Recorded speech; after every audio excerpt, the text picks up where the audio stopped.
Believe he's hiding somewhere? You believe he's hiding somewhere? Do you believe he's hiding somewhere? I do. Why do you believe that?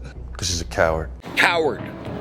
That was the verdict of the parents of Gabby Petito, the 22-year-old Long Island woman who disappeared and then whose remains were found in Wyoming at a national park. She had been murdered. I'm Brad Hunter for the Toronto Sun.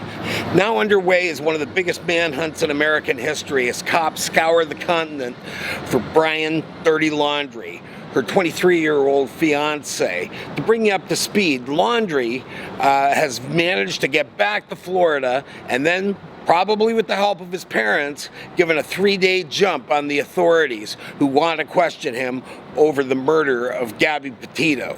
The story is everywhere. It is all over the world. And now people are wondering, where is Brian Laundrie?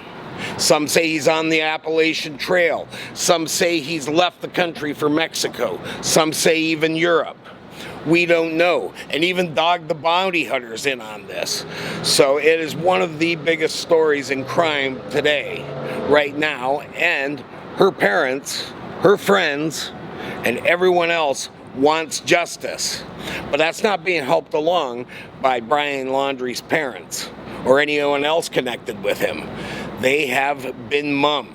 They have told the police very little. But until they find Brian Laundrie, the answers are going to be very short in coming when it comes to what really happened to Gabby Petito. Prince Andrew is about to feel the whole weight of the United States law enforcement apparatus on his very rounded shoulders.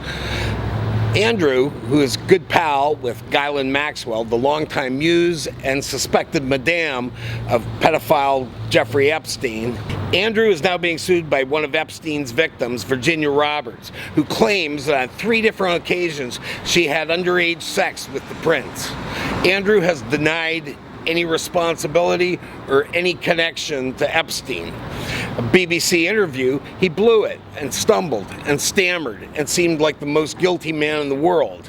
Now it seems the only people surrounding him are his wife, her former wife, Fergie, and his mom, Queen Elizabeth. But the clock is ticking. The United States wants him in the witness stand. They want to question him of what he knew, when he knew it, and what he did when it comes to the underage girls being sex trafficked by our hero, Jeffrey Epstein. No matter what, his reputation is forever in tatters, and no one will ever be able to think of the name Prince Andrew ever again without thinking of Jeffrey Epstein, Ghislaine Maxwell, and their whole sick scheme. You want a piece of me? You want a piece of me? Free Britney Spears, damned right.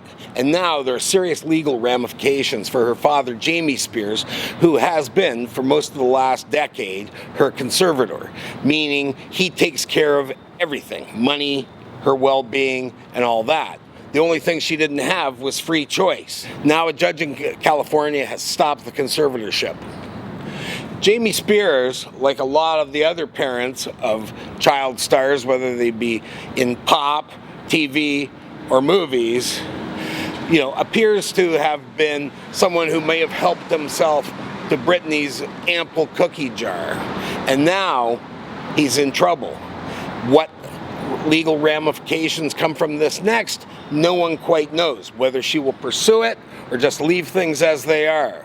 But Jamie Spears and the rest of the Spears family, indeed, are in big, big trouble. And there's a mounting movement for Britney. So, what'll happen next? We don't know. Things aren't looking any better for Jasmine Harten. Who is Jasmine Harten? Jasmine Harten is the Canadian socialite accused of killing a cop in Belize. She says it's an accident. His family says murder. And now things are getting rough. Her family has been shattered. Her 2 children, 4-year-old twins, have both been taken away from her. And she's up against her in-laws, who are billionaires and among the most powerful people in the Central American country. Worse, at home here, 2 of her sisters were busted in a drug raid in Kingston, Ontario. So things aren't looking great for the pretty blonde. But she went on 48 Hours and told her side of the story. She says killing Henry Jamat was a complete accident. Whether it was or not, we don't know. We'll allow that for the courts to decide. And she denies she was on cocaine at the time, even though cops busted her with cocaine. In the interim, she says she's not a murderer. What do you think? Let us know. I'm Brad Hunter for the Toronto Sun. And if you're looking for something to read this weekend, test out my book, Cold-Blooded Murder. It's available through Amazon, Chapters Indigo, and scores of other places.